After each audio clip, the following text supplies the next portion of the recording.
What's up everyone, and welcome back to the channel for another 4K Blu-ray review.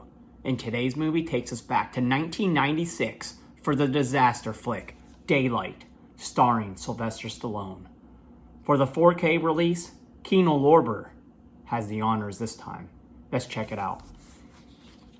It's a standard Kino slipcover.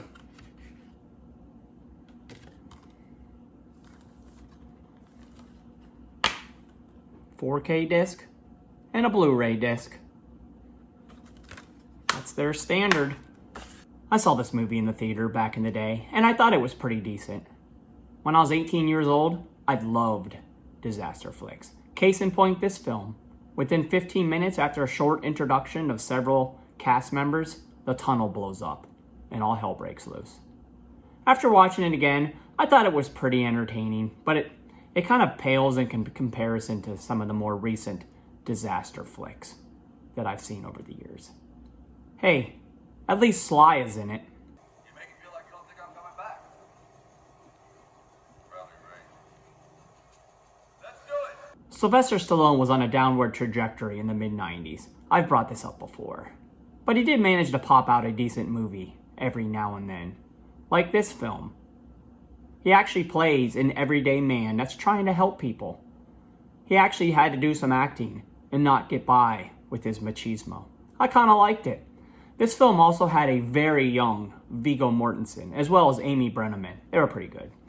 One thing I didn't know, that this film was directed by Rob Cohen, which was surprising because he usually does those high adrenaline action flicks like Triple X or Fast and the Furious. Let's get into it. It's about to be a very bad day for several New Yorkers as they head into the Manhattan Tunnel that links with New Jersey. Leave it to some criminals to wreck their car into some highly toxic barrels that cause an explosion and seal off the entire tunnel from the outside world, trapping the survivors inside.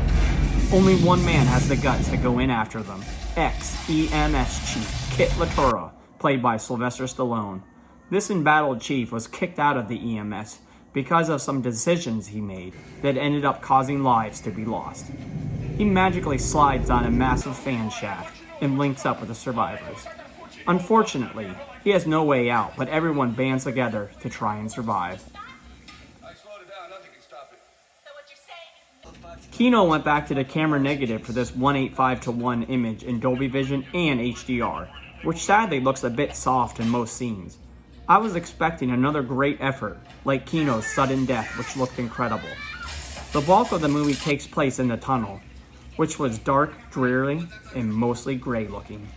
The scenes with very low light did show some detail in the surrounding area, like the walls and the rocks from the explosions, but for the most part, it kind of looked like Blu-ray.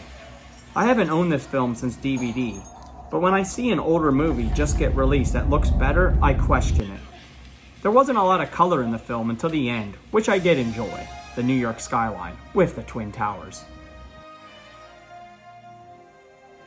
Audio was presented in DTS 5.1 HD, which did the job here. Explosions, gushing water routinely filled my theater with good use of all speakers and low frequency effects. The tunnel chase and destruction in the beginning sounded terrific, and definitely demo-worthy. Vocals sounded good as well. Clean, precise, and dripping with despair. In terms of special features, they are all on the Blu-ray disc. There was a making of featurette, a short behind the scenes with some of the actors and director, as well as a music video by Donna Summers. You also had some other Kino Lorber trailers.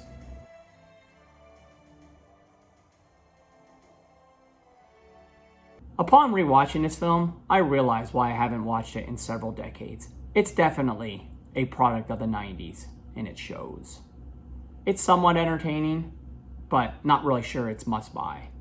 Sly really does give a good performance, and it does offer some cool destruction sequences, and sounds pretty good too. 7.5 out of 10. Well, that's today's 4K Blu-ray review. Come back again. See what else we're spinning up.